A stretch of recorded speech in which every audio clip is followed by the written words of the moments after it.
ये दिल दहला देने वाली कहानी राजू की है। राजू एक ट्रक ड्राइवर था। उसे आज ट्रक में सामान लोड करके हिमाचल से धनबाद की ओर जा रहा था। रात के करीब 1 बज रहा था। सड़कें सुनसान थीं। चारों ओर सिर्फ अंधेरा और सन्नाटा फैला हुआ था। ठंडी हवा चल रही थी। राजू अपने ट्रक को तेजी से चला रहा था क्योंकि रास्ता बिल्कुल खाली था। कुछ देर चलने के बाद रास्ता 2 हिस्सों में बंट गया। एक रास्ता लंबा था और दूसरा जंगल के बीच से होकर जाने वाला शॉर्टकट। राजू ने सोचा, क्यों ना शॉर्टकट से चला जाए, जल्दी पहुंच जाऊंगा। जैसे ही ट्रक जंगल के रास्ते में घुसा, हवा और ठंडी हो गई। पेड़ों की परछाइयां हेडलाइट पर ऐसे पड़ रही थीं जैसे कोई साया मेरे साथ साथ चल रही हो। तभी उसने गौर किया कि इस रोड पर उसके अलावा कोई और गाड़ी नहीं चल रही है। चारों तरफ सन्नाटा, बस इंजन की आवाज और मेरे दिल की धड़कन। थोड़ा आगे जाने पर रास्ता अचानक खत्म हो गया। राजू ट्रक से उतरा और इधर उधर देखा। कुछ पुराने मकान, टूटी खिड़कियां और हवा में झूलते दरवाजे। ऐसा लग रहा था जैसे यह जगह सालों से वीरान पड़ी हो। तभी राजू की नजर पास में एक छोटा सा पुल पर पड़ी जिसके नीचे से नदी बह रही थी। राजू ने देखा, एक आदमी नाव में बैठा धीरे धीरे उसकी ओर आ रहा है। उसका चेहरा आधा अंधेरे में छिपा हुआ था। वो पास आया और बिना कुछ बोले दूसरी ओर चला गया। उसका दिल जोर जोर से धड़कने लगा। उसने सोचा, इतनी रात में यहाँ कोई नाव वाला क्या कर रहा है। अभी वह यही सोच ही रहा था कि अचानक उसे किसी के रोने की आवाज सुनाई दी। धीरे धीरे वह उस दिशा में बढ़ा। एक औरत जमीन पर बैठी जोर जोर से रो रही थी। उसने सिर उठाया और अचानक से खड़ी हो गई और मेरी रूह कांप गई। उसकी आंखें पूरी लाल थीं और पैर उल्टे।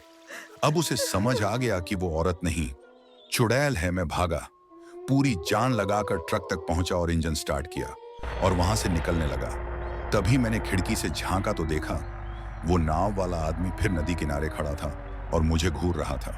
अब राजू का डर कई गुना बढ़ गया था। थोड़ा आगे जाने के बाद ट्रक एकदम से झटका खाकर रुक गया। कई बार कोशिश की पर ट्रक चालू ही नहीं हो रहा था। राजू नीचे उतरा और देखा, वो चुड़ैल धीरे धीरे उसकी ओर आ रही थी। उसकी आवाज हवा में गूंज रही थी, क्यों आया तू मेरे जंगल में। राजू डर के मारे पीछे हटता गया और पेड़ के पीछे छिप गया। वो ट्रक तक पहुंची और गुस्से में कुछ बड़बड़ाने लगी। कुछ पल बाद वो गायब हो गई। वह ट्रक में लौट कर आया, दरवाजे बंद किए, फिर से इंजन चालू किया। इस बार ट्रक स्टार्ट तो हुआ, लेकिन ऐसा लगा जैसे कोई पीछे से ट्रक पकड़कर रोक रहा हो। इंजन जोर जोर से गरज रहा था और तभी मैंने देखा, वो चुड़ैल फिर लौट आई थी और उसकी आंखों से खून टपक रहा था। उसके बाद राजू बेहोश हो गया। उसके बाद मुझे कुछ याद नहीं। होश आया तो सुबह हो चुकी थी। मैंने बाहर निकलकर चारों ओर देखा। सब कुछ शांत था, पर मेरे मन में वो रात का भयानक मंजर अब भी घूम रहा था। फिर मैं उस जगह से निकल गया। मैं सोचना लगा, आखिर उस डायन ने मुझे मारा क्यों नहीं, और इतनी रात में वो नाव वाला कौन था और वो मुझे क्यों घूर रहा था। ये सब सवाल मेरे दिमाग में चल ही रहे थे। तभी थोड़ा आगे जाकर एक गैराज दिखाई दिया। मैंने ट्रक गैरेज पर रोक और से उतरा। तभी वहां एक बुजुर्ग आदमी बैठा था। मैंने पूरी बात बताई। वो मुस्कुराया और बोला, बेटा, वो रास्ता सालों से वीरान है। रात में वहां कोई नहीं जाता। वो जो औरत थी वो इस जंगल की आत्मा है, और जो नाव वाला था वो उसका साथी है। तू इसलिए बच गया क्योंकि तेरे ट्रक में भगवान की तस्वीरें थीं। वो उस ट्रक में घुस नहीं सकी। उसकी बात सुनकर मेरे रोंगटे खड़े हो गए।